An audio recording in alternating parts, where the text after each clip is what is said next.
After the accident I was bedridden, my mother-in-law slapped me and took away my child. Camila drove away from the hospital after her final prenatal checkup before the due date. All the indicators were fine. The doctor said she might give birth earlier than expected. It started to rain just as she was leaving the downtown area. "Camila, you should let someone drive you. It's pouring out there," Anthony had said when he saw her getting behind the wheel. "It's fine. I'm okay, there are still 3 weeks to go. I'm not disabled," she had laughed, confident. Now, she wished she had listened to him. The rain grew heavier. Raindrops lashed against the windshield like whips. Camila squinted, trying to see clearly. Suddenly, a loud noise exploded from behind. Bang! The car shook violently. A terrible impact from the rear slammed her head into the steering wheel. She screamed. No! My baby!" The pain tore through her belly. She felt her water break. A burning, wet sensation. Her vision blurred. The windshield shattered. The smell of blood, of gasoline, the sound of metal scraping. "Help me, my baby." Her head spinning, Camila tried to turn around. A large truck had stopped just a few meters from her car. Its door opened. A figure stepped out, wearing a hood, a black coat, face hidden behind the mist and rain. The person approached but didn't help. He just stood there, staring into her car for a few seconds, then turned away. "Please, help me," Camila stammered, blood spilling from her mouth. She reached her hand toward the door, but it was useless. "My baby, don't take my baby." The sound of ambulance sirens faded in the distance. Or maybe it was just in her head. Camila wasn't sure anymore. Her eyes slowly closed. Her consciousness slipped into nothingness. "Camila. Can you hear me? It's Anthony." A voice called out. A bright light. She tried to open her eyes, but everything was blurry. "Is she okay?" A woman's unfamiliar voice. "Not sure. She's showing signs of major blood loss." A doctor's voice. "What about the baby?" Anthony shouted. "She's 8 months pregnant." Silence. Just the beeping of medical machines. Camila wanted to scream. She wanted to ask where her baby was. But her throat was dry. Her body felt completely paralyzed. She couldn't move. After a timeless void, she woke up again. Her eyes opened. The overhead light was blindingly white. She was lying in a hospital room. She tried to lift her hand, but nothing moved. Her entire body felt locked. "Emily?" Camila whispered. "Anthony? Alexander?" No one answered. A nurse walked in. She had braided black hair and an unfamiliar face. "You're awake. But don't try to move. You have a spinal cord injury, the doctors are monitoring you." Camila tried to move her mouth. "My baby, where's my baby?" The nurse paused for a moment. She glanced toward the door, then softly said, "Just rest. You don't need to know." "Don't need to know?" Camila's eyes widened. "What do you mean?" "My baby. I want to see my baby." "You're not ready. Just rest." Her voice was flat, then she turned and walked out. "No. Stop. You have to tell me. Where's my baby?" Camila screamed, tears pouring down her face. "Is my baby alive?" The door slammed shut. The heart monitor beeped faster. Camila tried to struggle, but nothing moved. Fear wrapped around her chest like a monster. A noise at the door. She thought it might be Anthony or Emily visiting. But no. The person who walked in was a woman around 60, her hair in a high bun, wearing an expensive velvet robe, eyes sharp as blades. "Julia," Camila whispered. Mother. Julia didn't smile. She strode in, eyes full of hatred. She didn't ask how her daughter-in-law was doing. Slap. A harsh slap, like a thunderclap. You still have the nerve to wake up. Julia hissed. The baby no longer belongs to you. Camila panicked. What? What do you mean? Where is my baby? My son and I will raise him. Do you think with that crippled body and fragile mind, you're still fit to be a mother? Julia scoffed. Wake up, Camila. Mother, where's Alexander? I want to see him. Julia leaned in. He's out there, filing for legal custody of the baby. He knows what's best. And you? You're worthless now. Camila gasped. No. That can't be. Alexander would never agree. A voice cold as ice cut her off. He's out there. And he's silent. The door swung open. Alexander entered. An expensive suit. A blank face. Camila burst into tears. Alexander, please, don't let them take our baby. He said nothing. Just stood there, like a statue. Julia stepped forward and patted her son on the shoulder. Good. You finally understand. Camila felt like she'd fallen into hell. She shook her head, tears mixing with sweat. You people are monsters. Where's my baby? Julia bent down, whispered near her ear. He'll grow up, but he'll never know he had a mother named Camila. Outside the hospital room, Anthony stood pressed against the hallway wall. He had seen everything. His eyes were bloodshot. His fists clenched. No. I can't let this continue. Anthony turned and ran. He had to find Emily. He had to save Camila. Camila opened her eyes again. The ceiling was still a cold white, but the light was softer now. It must have been nighttime. She could hear her own breathing, wheezy and heavy. Camila? A soft female voice whispered. She turned her eyes to the left. A young woman, a nurse, with reddish-brown hair and sun-kissed skin, was standing beside her bed. Who are you? Camila asked weakly. I'm Isabella, a new nurse here. The girl spoke very softly, as if afraid someone might hear. I want to help you, but we have to be careful. Camila tried to move her hand, but it didn't budge. What's wrong with me? Isabella bit her lip, looked outside, then quickly said, You have a spinal cord injury.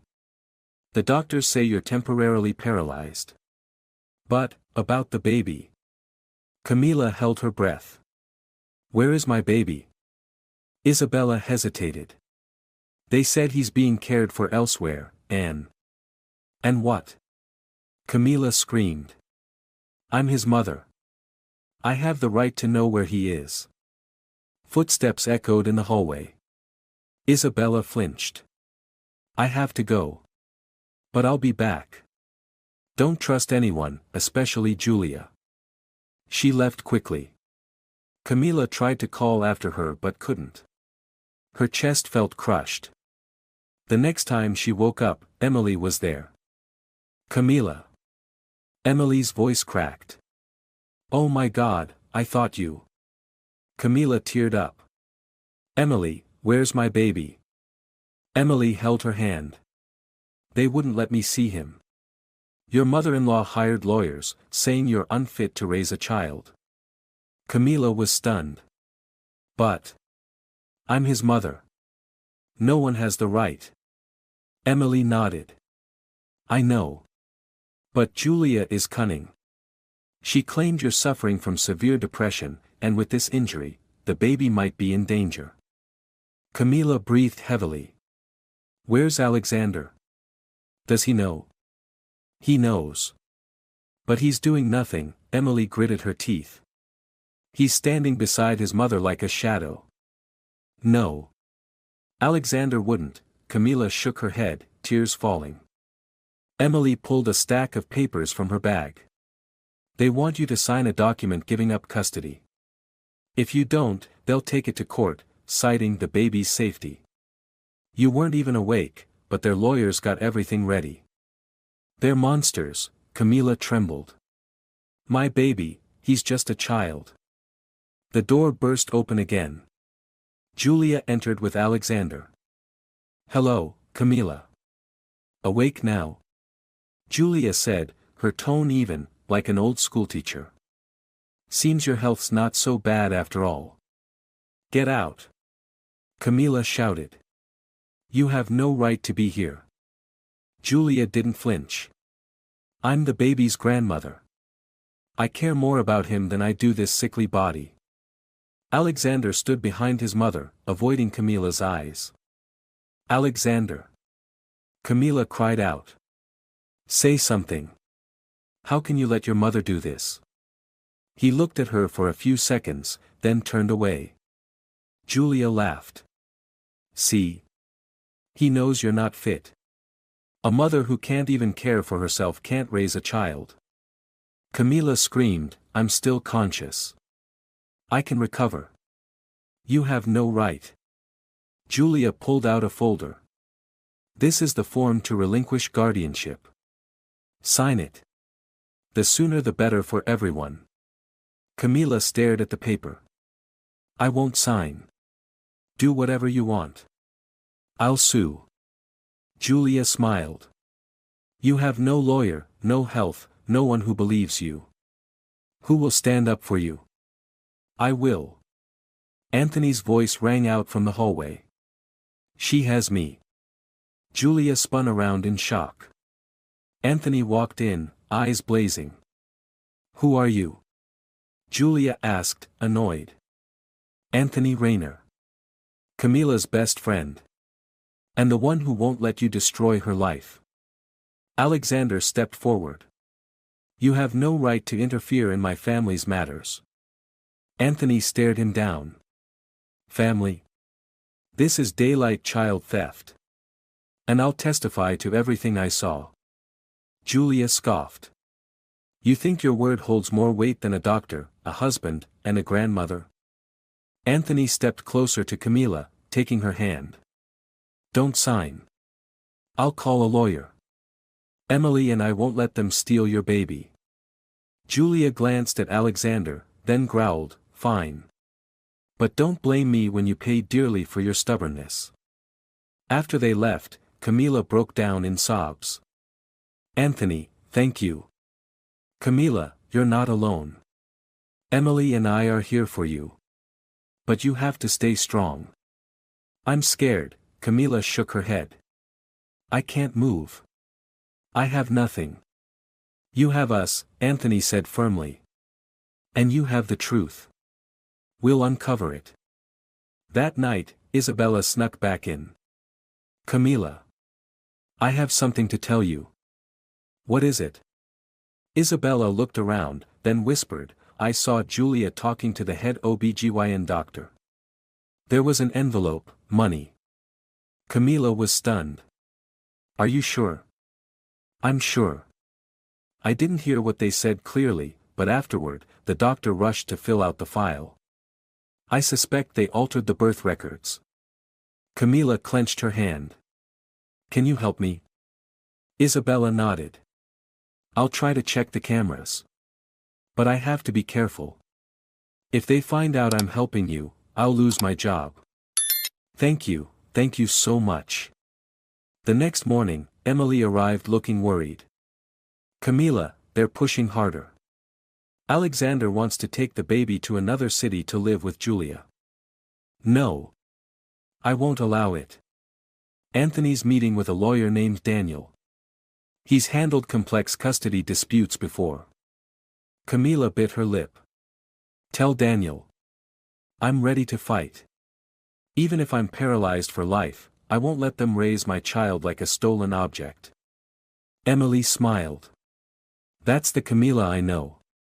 Meanwhile, outside, Julia sat in a car with Alexander. Don't you think you're being a little harsh, Mom? Alexander asked softly.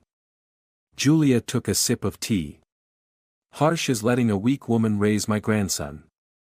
He needs a better future. And you, trust me. We're doing the right thing. Alexander was silent. But for the first time, doubt flickered in his eyes. Camila sat motionless in her hospital bed, her eyes blankly staring out the window. The morning sun filtered through the thin curtain, soft but unable to warm her heart. She had cried until no tears were left. The pain had gone beyond tears. The door burst open. Alexander walked in, holding a bag of fruit. "What are you bringing that for?" Camila asked, her voice hoarse. "Just a few things you like. Can you eat yet?" Camila scoffed. "You think I can eat, when you just stand there and watch your mother steal my baby?" Alexander set the bag on the table, avoiding her gaze. "It's not as simple as you think." "Not simple." Camila screamed. "I was in an accident, woke up with my baby gone, then got slapped by your mother and forced to sign papers. And you stood there, like a deaf mute." "Camila, you're upset."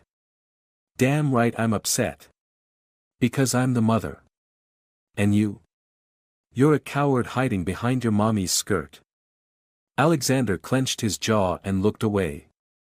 After a moment, he spoke softly, "She only wants what's best for the baby." Camila froze. "What did you just say?" Alexander slowly said, "Mom said you're weak, prone to depression. She's afraid our son won't have a stable environment." "And you believe her?" Camila hissed. "I'm the one who carried him, suffered everything, and now you think I'm not worthy to be his mother?" "Camila," Alexander sighed. "I don't know what else to do." "Then don't do anything. Get out." She turned her face to the wall. Half an hour later, Emily came in. "I just saw Alexander in the hallway. He looked like he got punched." "No. I just gave him the silence he gave me all this time." Emily sat beside the bed. "I know it's hard, but you need to stay calm. Daniel said this case is extremely complex. Julia hired a big law firm from Los Angeles to help her." "And what do I have?" Camila said, eyes dry. "A best friend and a musician." "You have faith," Emily held her hand. "And you have the truth. Julia is hiding something. I'm sure of it." That afternoon, Julia came again. Not alone. She brought a lawyer, a tall, thin man with glasses, named Preston. "Sorry for not calling ahead," Julia said, her tone like she was inviting her to afternoon tea. "I just wanted you to reconsider." Camila looked at him. "What are you here for?" Preston opened his briefcase. "We have a draft of the custody relinquishment form. If you sign it, we guarantee no legal actions, and you'll retain visitation rights." "Visitation?" Camila laughed. "My child's not your adopted pet." Julia stood up, her tone stern. "You should understand your place. No one believes you can raise a child in your condition." Camila hissed, "You can take everything, but you will not take my child." Julia tilted her head. "Do you know Alexander already agreed? He signed to make me temporary guardian."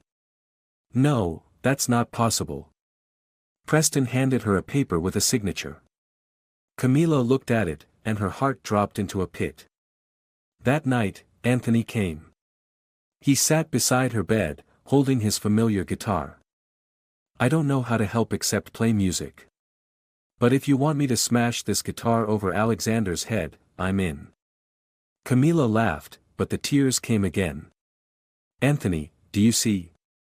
I have nothing left. You still have yourself. You're still a mother. And mothers never give up." Camila clenched her fists. "I won't sign. Even if they buy the courts, the world, I'll fight." "That's the Camila I know," Anthony nodded. "Emily and I will handle the rest. You just focus on recovering." The next morning, Camila was transferred to physical therapy. She sat in a wheelchair, watching every move the therapist made. She could barely feel her legs, but she didn't give up. Daniel met her there for the first time. "Hello, Camila. I'm Daniel Morris. Emily has told me a lot about you." Camila shook his hand. "Thank you for helping me. I've reviewed the file. There are a lot of inconsistencies. But we need more evidence." Emily mentioned a nurse named Isabella who saw Julia bribing a doctor. "Yes. But she's afraid of losing her job. I'll find a way to protect her. As for Alexander, he betrayed me," Camila said firmly. "I don't need him." Daniel nodded. "Then starting today, we fight as if that betrayal never happened." That night, Julia hosted a small party at home to welcome the grandson, as she said. Alexander appeared in a white suit, carrying the newborn in his arms. A few close friends came to offer congratulations. Everyone commented on how adorable the baby was. Julia smiled with pride. He will grow up in a cultured family, well educated. Not crammed in a hospital or a rented room. Alexander stood there, silent. But confusion flickered in his eyes. A man asked, "Where's your wife?" Julia jumped in, "She's not well. Mentally unstable after the accident. We have to take care of the baby." Alexander said nothing. He looked at his son, then quietly kissed his forehead. At the hospital, Camila dreamed of her baby. In the dream, she held him tight in her arms. But then a cold hand snatched him away. She sat up, screaming, but no one heard. The sound of the doorbell woke her. It was Isabella. "I have a copy of the hallway footage from the day of the accident. I haven't watched it yet, but you should keep it." Camila gripped the USB. "Thank you. I promise, you won't be harmed." Isabella bowed her head, whispering, "Being a mother, it's not easy. But don't let anyone take that right from you." A week later, in the law office, Daniel played the video. On screen, Julia entered the doctor's office with an envelope in hand. The doctor looked around, took it, and the two exchanged words quickly. Daniel frowned. "This is the first step. We're turning the game around." Camila nodded. Her eyes were no longer those of a patient, but of a mother ready to fight to her last breath. Camila lay still, arms wrapped around a tear-soaked pillow. She didn't know how many sleepless nights had passed. The physical pain from the accident was nothing compared to the pain in her heart. The door opened. Emily walked in with Anthony. "Camila, something's wrong," Emily said right away. "What now?" Camila looked up. "Julia is filing for emergency guardianship in court. They're using the excuse that you're uncooperative and didn't sign the voluntary papers, so they're forcing it," Anthony added. Camila gave a bitter smile. "Forcing it? Can they force maternal love too?" Emily sat beside her, holding her hand. "We're trying our best, but Julia has so much money and influence. Daniel said if you don't take the initiative somehow, the court might side with them." "You mean I have to sign?" Camila looked at Emily, her voice shaking. "No, not exactly. But," Emily hesitated. "If you sign under certain conditions, you might keep the chance to fight for your child later in court." Anthony cut in. "Don't listen. You don't have to sign anything. I don't believe justice is that blind." "I don't know anymore," Camila murmured. "Every day that passes, my child feels farther away." The next day, Julia came to the hospital with a strangely kind demeanor. She wore a pale cream-colored dress, carrying a bouquet of flowers and a bag of fruit. "Hello, Camila," Julia smiled gently.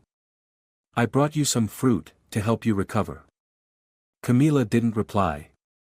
Julia pulled up a chair and sat down. "You know, Alexander doesn't want to take this matter to court. He still has some affection.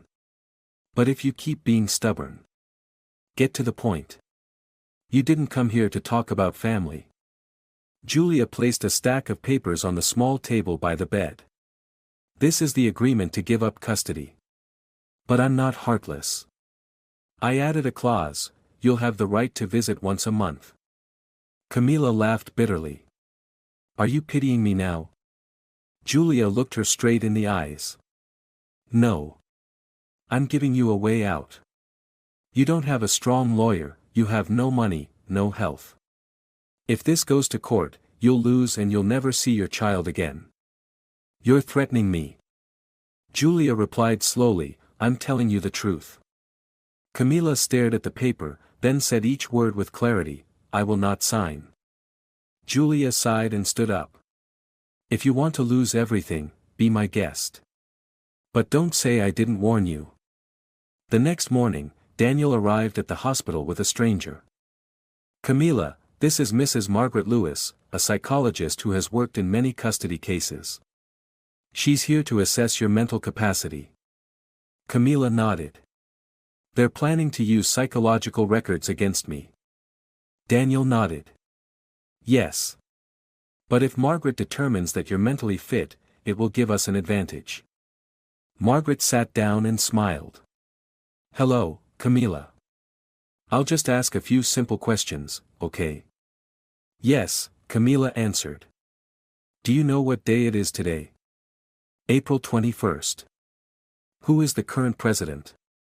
Camila answered without hesitation. Do you know where you are? St. Mary's Hospital, post-accident recovery ward. I'm paralyzed on one side, but I'm fully conscious. Margaret jotted notes. Good. One last question, why don't you want to let someone else raise your child, considering you're not currently able to take care of yourself? Camila looked her straight in the eye. Because I'm his mother. No one can replace a mother's love. Even if I'm bedridden for life, I will still love my child with all my heart. Margaret nodded slightly. Thank you. I have all the information I need. That afternoon, Julia came back this time without a lawyer, only Alexander. He looked exhausted, stubble on his chin, his shirt wrinkled. Camila, we need to talk, Alexander said. We have nothing to talk about, Camila replied coldly. Julia set the stack of papers down again. I'm giving you one last chance. If you don't sign today, tomorrow we'll officially ask the court to intervene, and you will never see the child again. Alexander looked down. Camila, my mother has a point. You're very weak right now. I don't know what else to do. But if you sign, things will go more smoothly. Nothing goes smoothly when my child is being taken like an object, Camila said, eyes brimming with tears. Do you really think I'm not worthy of being a mother? Alexander didn't answer. Camila shouted, look at me. I'm fighting every day, every hour, just to see my child again. Do I look crazy to you? Do I look weak? Julia interjected, you look blinded. Camila closed her eyes. Her heart pounded. Then suddenly, she nodded. Give me the paper. Alexander and Julia looked at each other. You agree? Julia asked. Yes, Camila said softly. But I have one condition. Julia narrowed her eyes. You're in no position to make conditions. I'm not asking for custody. I only want to see my child once a week. Alone. Without you present. Julia hesitated. Alexander nodded slightly. Mom, that's reasonable. Julia finally agreed. Fine.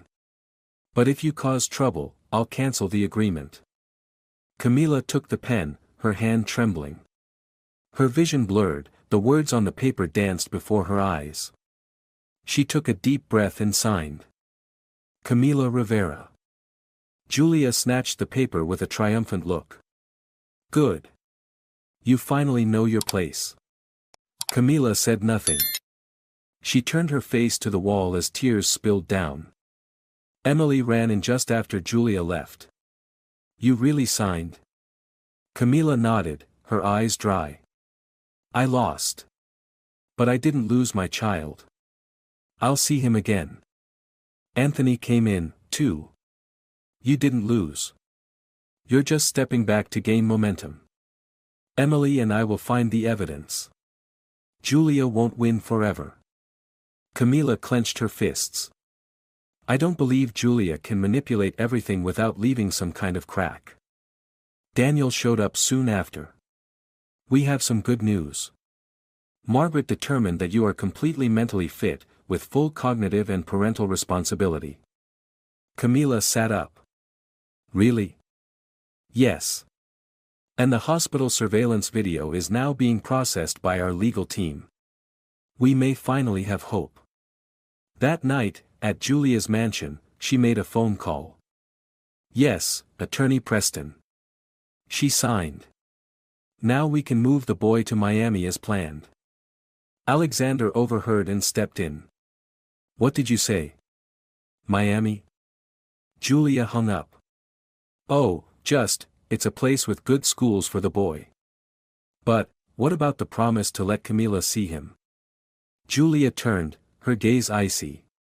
She signed the paper. That promise doesn't matter anymore. Alexander said nothing.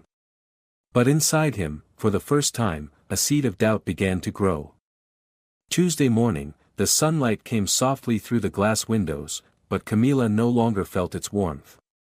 She sat in her wheelchair, being pushed into the hospital courtyard as part of her physical therapy. Each day passed as slowly as torture. Emily came running, her face filled with worry. Camila. Something important. I have to tell you right now. Camila looked up. What is it? Another one of Julia's tricks? No, it's something I just found out. And it's awful. Camila frowned. Tell me. Don't make me wait. Emily pulled out her phone, her hand shaking as she opened a voice recording. I got this by chance from an old friend who works in the hospital's records department. Listen. A voice came through the phone speaker. It was unmistakably Julia's. I don't care if she lives or dies. As long as the baby comes out of her alive. I'm paying $30,000 up front. Once she signs over custody, I'll send the rest. Camila froze. Is this real? It's real. The person she was speaking to was the head doctor, Dr. Matthew Ross. My friend recognized his voice, Emily confirmed. Camila shook her head, tears starting to stream down. She orchestrated the accident, bribed the doctor, stole my child. Yes, Emily squeezed her hand. It's not your fault. You did nothing wrong. They set all this up. Does Daniel know yet? Camila asked quickly. I'm taking the recording to him right now. Anthony is also digging up altered medical records. Emily, Camila gripped her friend's hand. I won't let them get away with this. Even if it costs me everything. At the same time, at the law office, Anthony placed a thick file on the desk. Daniel, this is the original medical record. A nurse at the hospital secretly took pictures before Julia changed anything. There are discrepancies in the birth time, and the baby was removed from NICU without a doctor's order. Daniel flipped through the pages. Excellent. Combined with the recording Emily brought, we can file a lawsuit. Anthony nodded. Camila is ready to testify. She has nothing left to lose. Daniel furrowed his brow. But Alexander, if he still sides with his mother, this case will get complicated. Anthony sighed. I don't believe he has a conscience. But if there's even a small piece left, maybe you should talk to him. That afternoon, Daniel went to see Alexander at his architecture office. I'm Daniel Morris. Camila's legal representative. Alexander looked up from his desk. I know who you are. What's this about? Daniel placed a copy of the recording on the desk. Listen. Alexander played it. As soon as his mother's voice came on, he flinched, face turning pale. Where did you get this? It doesn't matter where. What matters is that it's real. Your mother staged an accident to separate Camila from her baby. And you stayed silent all this time. Alexander said nothing. Sweat gathered on his forehead. Daniel continued, Camila signed under duress, while still recovering, and without legal counsel. And you were there. I didn't know my mother would go that far. Daniel's tone hardened. You have a chance to make it right. Testify, tell the truth. Or keep protecting a criminal. Alexander lowered his head. I need time. There is no more time, Daniel said, standing up. They're planning to take the baby to Miami. Once they leave the country, the case becomes exponentially harder. At the hospital, Camila couldn't sit still. She kept checking the clock, gripping the armrest of her wheelchair tightly. She had never longed for someone the way she longed for Emily and Anthony at that moment. The door swung open. Anthony walked in, eyes shining. Good news. Daniel is about to file the lawsuit. With the evidence we have, we qualify to petition for custody restoration and to bring charges against Julia. Camila broke into tears. Are you sure? Anthony nodded. As for Alexander, he hasn't decided yet. But Daniel warned him. If he refuses to testify, he'll be listed as an accomplice. Does he still love the baby? Camila asked. No one knows. But the truth will be the hardest slap in his face. At that very moment, in Julia's mansion, Alexander entered the living room where his mother was playing with the baby. Mom, he began, his voice low. What is it, darling? Julia turned her head, still smiling. Alexander looked at the child in her arms. I just listened to the recording of your conversation with Dr. Ross. Julia's face froze. Who gave that to you? It doesn't matter, Alexander said. I just want to know, why did you do it? Julia gently placed the baby in the crib. Because I had to protect my grandson. Can't you see how weak and unstable Camila is? But staging an accident? Bribing a doctor? Stealing the child from his own mother? Julia stepped closer and put a hand on his shoulder. You're letting emotions cloud your judgment. Think. What kind of future would he have with Camila? Alexander brushed her hand away. A future? What about your ethics? Where's your conscience? Julia's face tightened. You won't understand now. But one day, you'll see I did the right thing.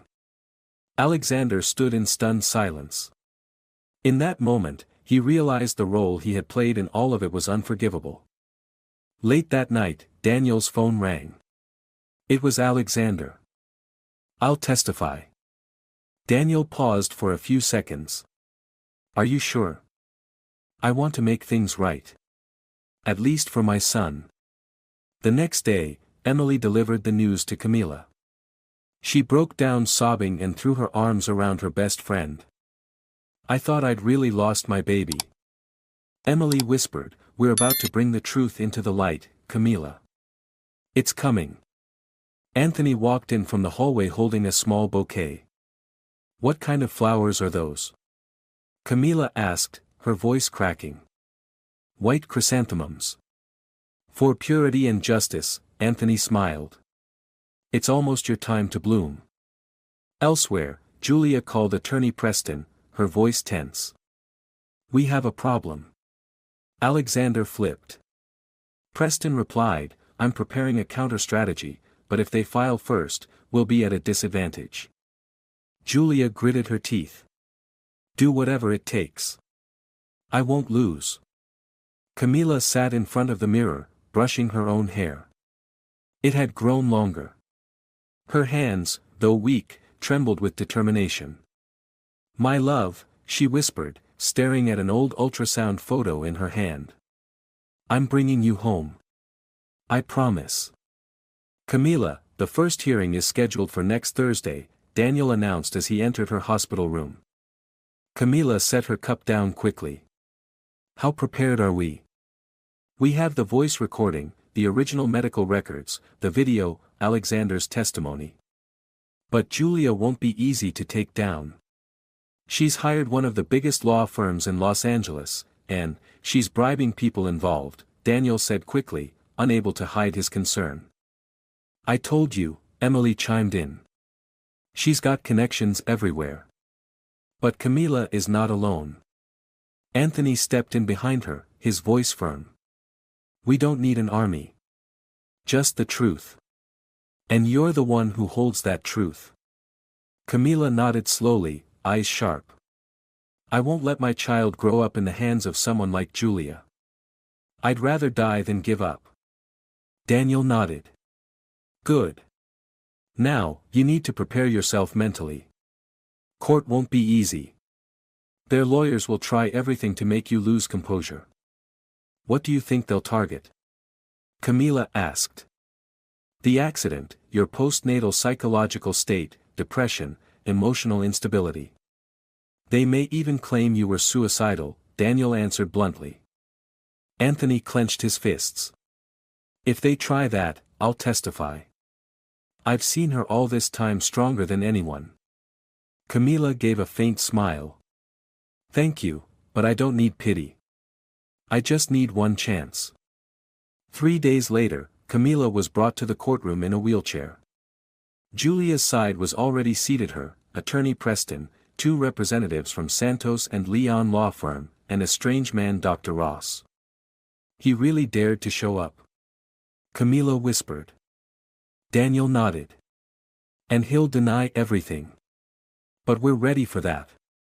The judge was a stern-looking middle-aged woman, Mariana Torres, known for never bowing to power. The trial began. The plaintiff, Ms. Julia Moore, is requesting full custody of Andrew Rivera, currently under her care, the court clerk read aloud. The defendant, Camila Rivera, biological mother of the child, requests the annulment of the custody waiver, claiming it was signed under duress and while in a state of health-related incapacity. The judge looked at Camila. Ms. Rivera, do you have legal representation? I do. Attorney Daniel Morris. Julia leaned in and whispered to Preston, that inexperienced little lawyer thinks he can win. Preston smiled confidently. Let them try. We have a plan. Preston started first. Your Honor, Camila Rivera legally signed the custody waiver. We have all supporting documentation, witnessed by her husband, Mr. Alexander Rivera. The judge asked, is Mr. Alexander present? Alexander stood, voice shaky. I am. But. I withdraw my previous testimony. I was coerced by my mother. And I confirm that Camila was not in a clear state of mind when she signed.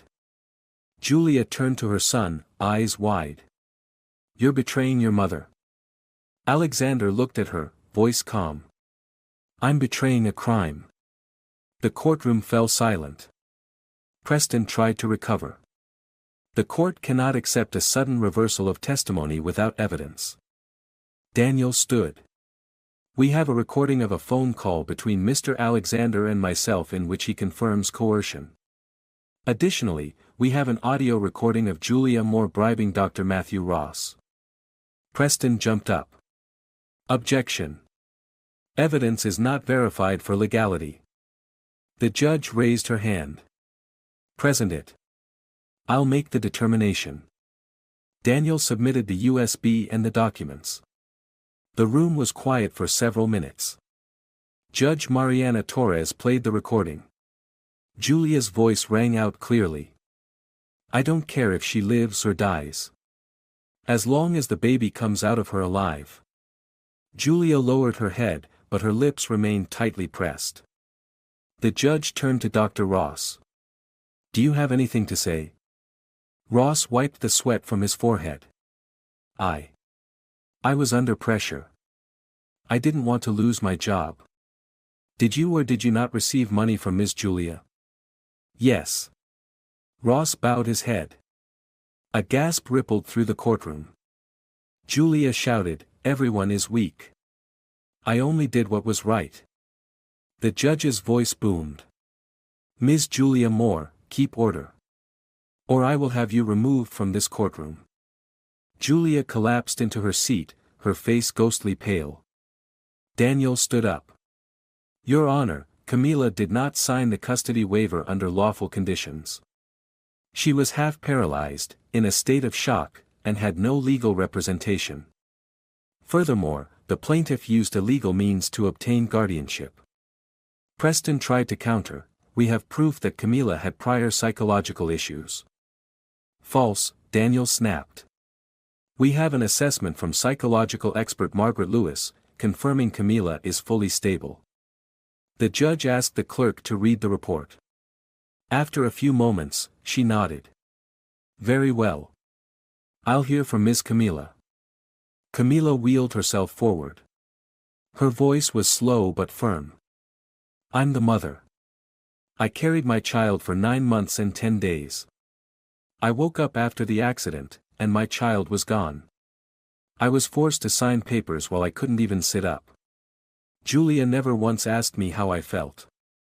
She only wanted to steal my child to keep for herself." "Do you have evidence of coercion?" the judge asked. Camila nodded. "No video, but I have multiple witnesses, my friend Emily, my best friend Anthony, Nurse Isabella. And especially my husband who now confirms the truth." Alexander bowed his head. "I'm sorry." Judge Mariana Torres signaled for the courtroom to quiet. "I will deliver a ruling next week, after reviewing all submitted materials and confirming the legal validity. Court is adjourned for today." Julia shot up and screamed at Camila, "You will never win. You don't deserve that child." Anthony stepped in front of Camila. "You're the last person who should speak about who's deserving." Outside the courtroom, Emily hugged Camila tightly. "You were incredible." Camila whispered, "I still haven't seen my baby." Anthony gripped her shoulder. "You will soon. She won't get away with this." Daniel walked up, eyes blazing. "We just triggered a small earthquake. Next week it'll be a storm." Camila nodded. "I'll be ready. Even if I have to crawl into that courtroom, I will." Judgment Day. The air inside the courtroom felt frozen. Outside, the sky was gray, a light rain tapping against the windows. Camila sat in the front row in her wheelchair, her hands gripping the hem of her dress, cold sweat dripping down despite the air conditioning. Daniel leaned over. "You okay?" Camila nodded, her voice rasping. "As long as my child comes home to me. I could die here and it'd be worth it." Anthony placed a hand on her shoulder. "Don't say that. You've come too far." Emily smiled through her tears. "I'm proud of you." The main door opened. Julia walked in, fully made up, wearing a deep wine-colored dress, lips painted dark. Preston and 2 junior lawyers followed her. Alexander came in last, carrying baby Andrew in his arms. Camila's heart pounded when she saw her son. It had been 46 days since she last saw him. In that moment, her heart felt like it would leap from her chest. "My baby," she whispered. "My sweet baby." Andrew slept soundly, his tiny hand clutching the front of his father's shirt. Alexander didn't dare look at Camila. He walked to the plaintiff's side and sat down. Julia sat beside him, casting a smug glance at Camila. "Brace yourself. Just a few more minutes." Camila said nothing. She looked at her child, then closed her eyes and took a deep breath. Judge Mariana Torres entered. This court convenes today to issue the final ruling regarding legal guardianship of Andrew Rivera, biological son of Camila Rivera and Alexander Rivera. She paused, scanning the room. After reviewing all evidence, testimonies, and documents presented, Julia raised an eyebrow and straightened in her seat. Find that the process surrounding the signing of the custody waiver was not entirely transparent and shows signs of coercion and fraud. Camila held her breath. However, the judge continued, the court must also consider the child's current living environment, Ms. Camila's health, and her capacity to care for and raise the child. Camila began to tremble. Therefore, to ensure the child's psychological stability and healthy development during this early stage, the court rules, to temporarily maintain guardianship with Ms. Julia Rivera. No! Camila cried out. The judge raised her hand. Silence. However, the court requires strict monitoring of the child's care. Ms. Camila Rivera is granted visitation rights twice a week, for 2 hours, at a neutral location, under supervision of a child welfare officer. Camila shook her head. No, this isn't justice. Julia turned and smirked. Told you. You'll never win. Daniel stood abruptly. Your Honor, we request a reconsideration. The ruling is final. You may appeal within 10 days, the judge said quickly, then exited the courtroom. Camila cried out. That's my child. I carried him. You have no right to keep him from me. Julia stood coldly. The law recognizes me. You're an outsider now, Camila. Alexander lowered his head, avoiding Camila's eyes. Holding the baby, he followed his mother out of the courtroom. My baby. Alexander.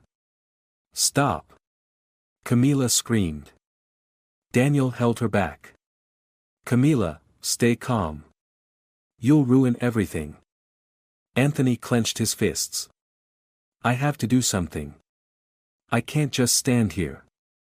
Emily sobbed. I thought everything we had was enough.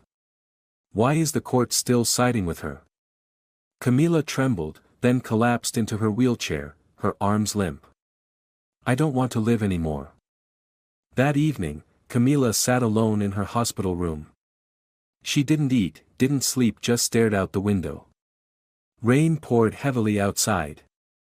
The hallway light spilled in, casting a long shadow of her on the floor. Anthony entered with a container of hot food. You have to eat.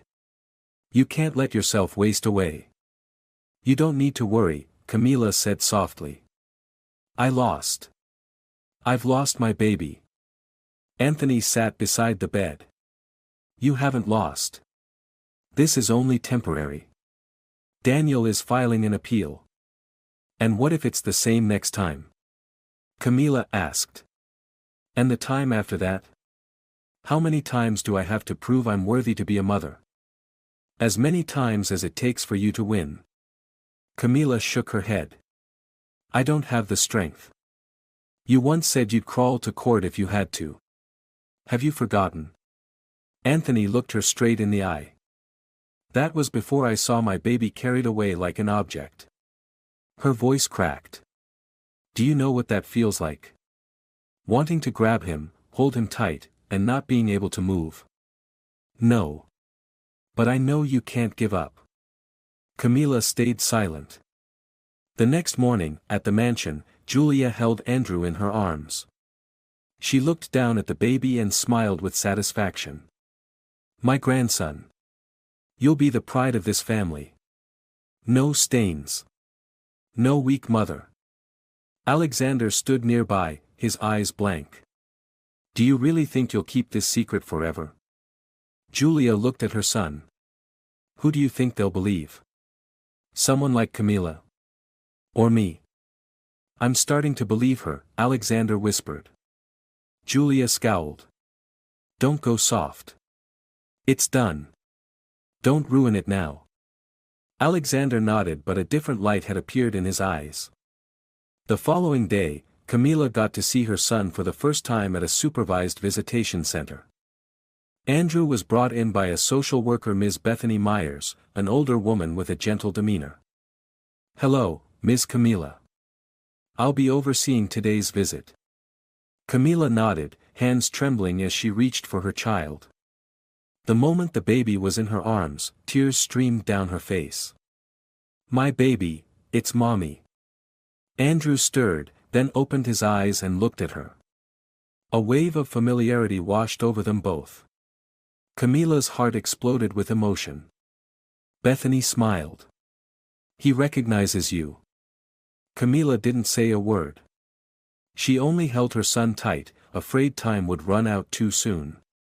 On the way back, Camila gripped Emily's hand. I'm going to appeal. Even if it's the last thing I do, I'll fight. Emily smiled. I knew you wouldn't give up. Anthony crossed the street carrying a folder. News. Daniel said an anonymous witness just sent a copy of the money transfer contract from Julia to Dr. Ross. Really? Camila's eyes widened. Signature, account number, dates, everything matches. If it's legally verified, the court could charge Julia with bribery. Camila looked at them both, her eyes glowing. Then, it's not over yet. 1 week later, the atmosphere in Daniel's law office was heavy. Camila, this is your last chance, Daniel said, eyes fixed on the document he had just received. If the court rejects the appeal, Julia will gain permanent custody. I'm ready, Camila said, lifting her chin. I have nothing left to lose. Anthony walked in, holding a large envelope. The bank-stamped money transfer from Julia to Dr. Ross sent by an anonymous source. We can prove bribery. Daniel opened the envelope, eyes blazing. Perfect. This is the turning point. With the recording, Alexander's testimony, and now the transaction proof, we have grounds to charge Julia with fraud and child abduction. Camila clenched her fists. It's time she paid for everything. At the mansion, Julia was preparing documents for a flight to Miami with Andrew. She skimmed through the packing list for the nanny, then turned to Alexander. The tickets are booked. The house over there is ready. We're leaving Monday. Alexander set his coffee down. You're planning to flee before the appeal verdict? Julia shot him a glance. We're not fleeing. We're ensuring the child's safety. There are too many problems here.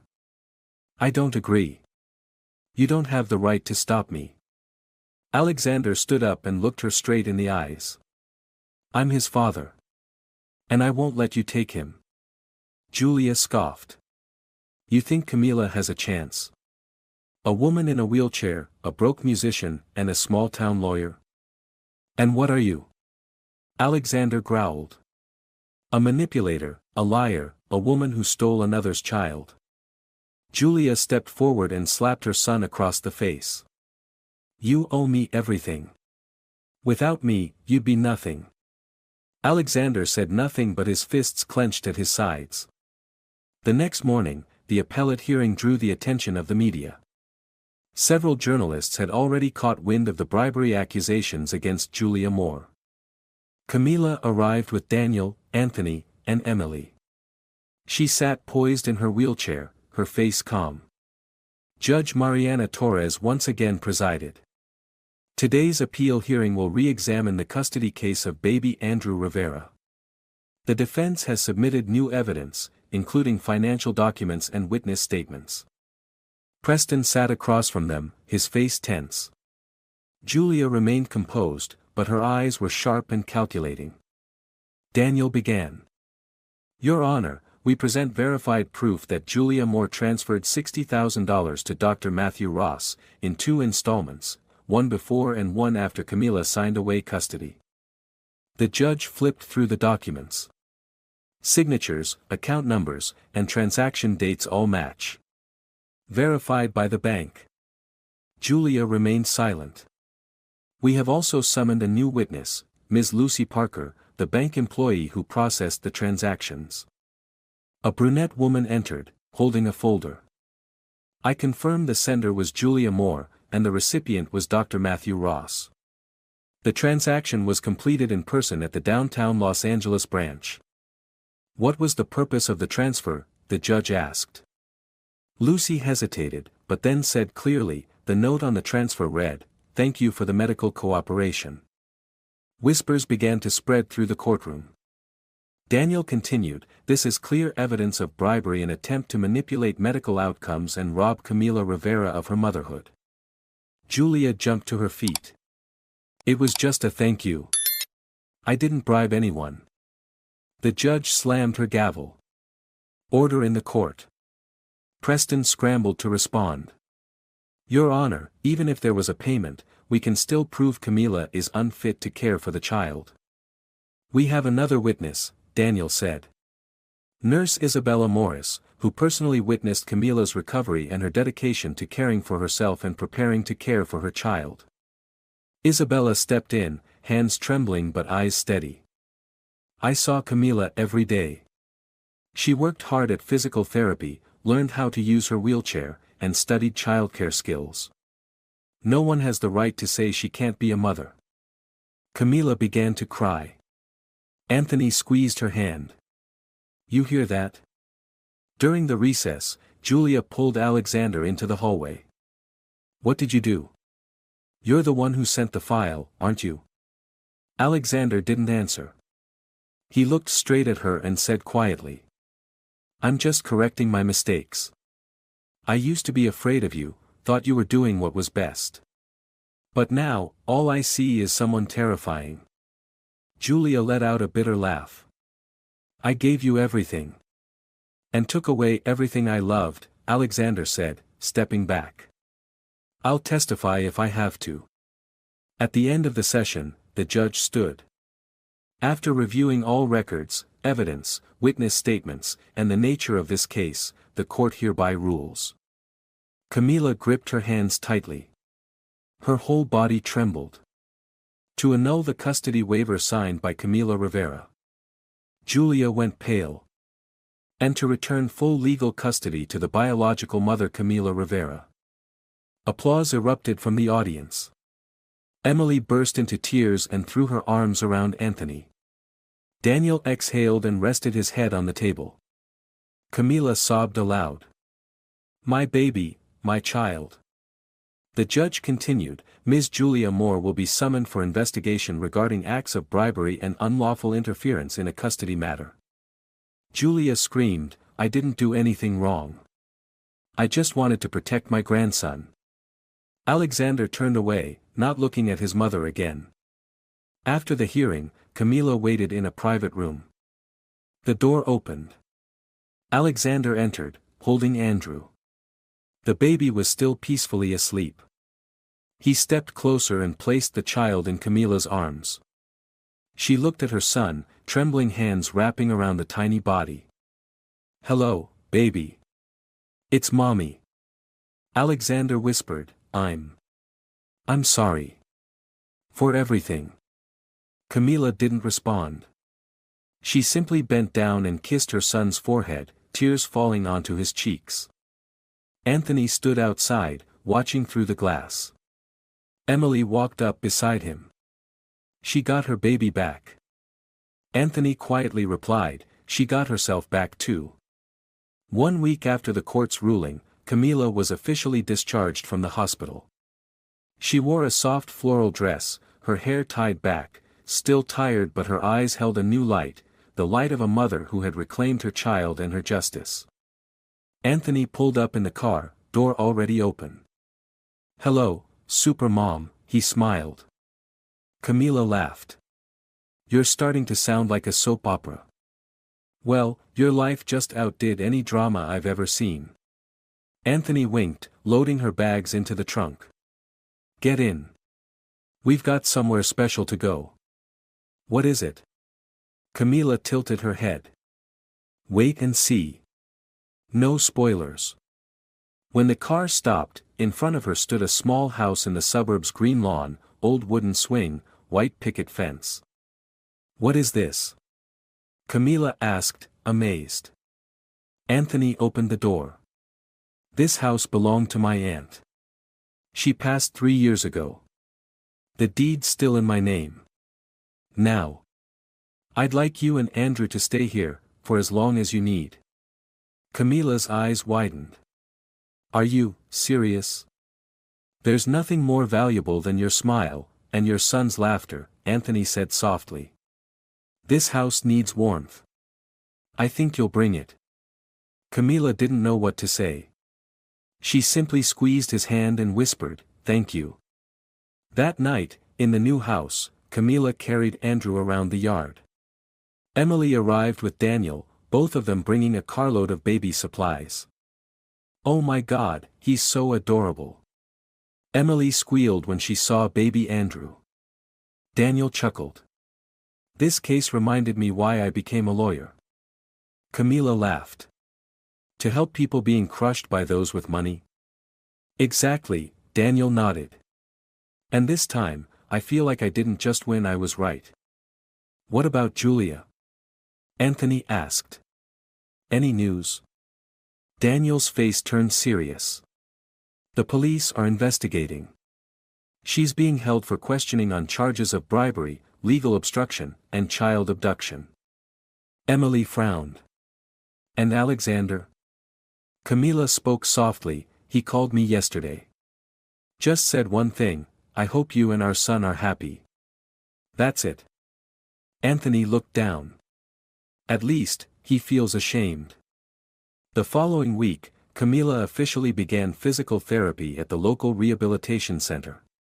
Her steps were still weak, but she was determined. Isabella showed up unexpectedly. "Camila. I've been transferred here." Camila hugged her. "Really? That's amazing." Isabella beamed. "You're my inspiration. I want to work in a place where there are people like you. And I want to be like you, quietly strong, never asking for anything." Isabella shook her head. "You're stronger than anyone I've ever known." 1 month later, Julia was officially indicted. The headlines were everywhere. From socialite to defendant, Julia Moore denied bail on charges of fraud. Alexander filed a formal withdrawal from the case, voluntarily relinquishing all custody rights to Camila. Camila skimmed the article, then put the newspaper down and turned to hug her son, asleep in his crib. "We don't need the world's praise just to be together." On a gentle May afternoon, Camila walked slowly through the garden, still using a crutch, but each step was more stable. Anthony was fixing the old wooden swing in the backyard. "Almost done," he called out. "I want Andrew to have a place to play when he learns to walk." Camila smiled, sitting on a stone bench.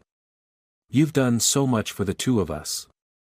"And I've never once felt tired," Anthony said, sitting beside her.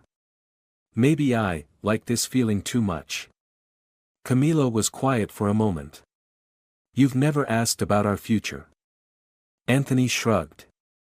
"I've been waiting for you to bring it up first." "I don't know what I have left to offer anyone," she said softly. "A body still healing, a heart still mending, and a child who needs the world's love." "You just described the strongest woman I've ever known," Anthony replied gently. Camila looked at him. "If one day I open my heart again, the first person I'd want by my side is you." Anthony didn't speak. He just took her hand. Firm and warm. That evening, Emily and Daniel came over for dinner. The group gathered around the table, laughter echoing through the small kitchen. "We have to throw a victory party for Camila," Emily said. "No, for the whole team." Daniel raised his glass. "To truth, to friendship, and to courage." "I vote we call ourselves the Unstoppables," Anthony grinned. Camila raised her glass of juice. "And to my son, the one who gave me a reason not to give up." Everyone clinked glasses, eyes filled with warmth.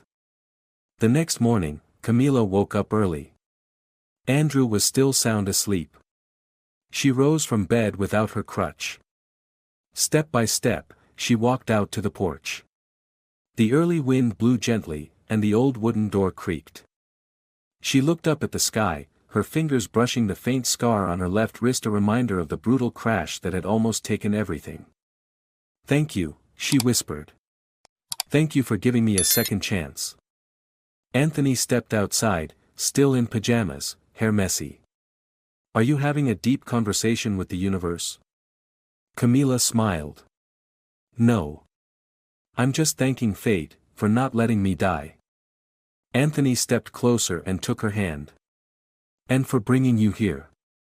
A week later, Camila submitted an application to a support center for single women survivors, offering to become a volunteer and share her story. Her application was approved quickly. She began joining group talks with other mothers. How did you not give up? One woman asked. Camila smiled. Because I once looked into my child's eyes and saw my entire life in them. As summer arrived, the little house came alive. Children's laughter, Anthony's guitar melodies, and Emily's lively visits filled the air. One afternoon, Camila sat writing a letter to herself, a version of her from 1 year ago. Dear Camila. If you're reading this in pain, fear, and despair, please don't let go. There will be people who walk into your life not to break it, but to rebuild it. There will be battles that seem impossible to win, but they'll become your light. And one day, you'll open your eyes to golden sunlight filling your yard, your child laughing, and you'll know, you've won. Signed, Camila, the one who did not fall. She folded the letter, placed it in a frame, and hung it on the wall right next to the photo of her and Andrew on the day they returned home. That night, she sang Andrew to sleep with a gentle lullaby, then turned to Anthony, who was strumming his guitar. We're okay now, right? She asked. We're living, not just surviving, he answered. Camila nodded. She stepped onto the porch and sat on the newly fixed swing. Andrew slept peacefully in the crib beside her, and Anthony sat on the floor, leaning his head against her legs. The breeze was soft, the moon bright like an early spring night. No more shattered dreams. No more broken glass, or blood, or screams in the rain. Only peace. Camila's story is a testament to the power of motherhood, resilience, and truth. Even when betrayed and pushed to the edge of despair, she never gave up on her child. From her, we learn this: in the darkest moments, if even a sliver of hope remains, hold on to it, and fight for what you believe is right. The truth will eventually speak, and justice will come to those who do not fall. Never underestimate the strength of a mother, especially one fighting for her child.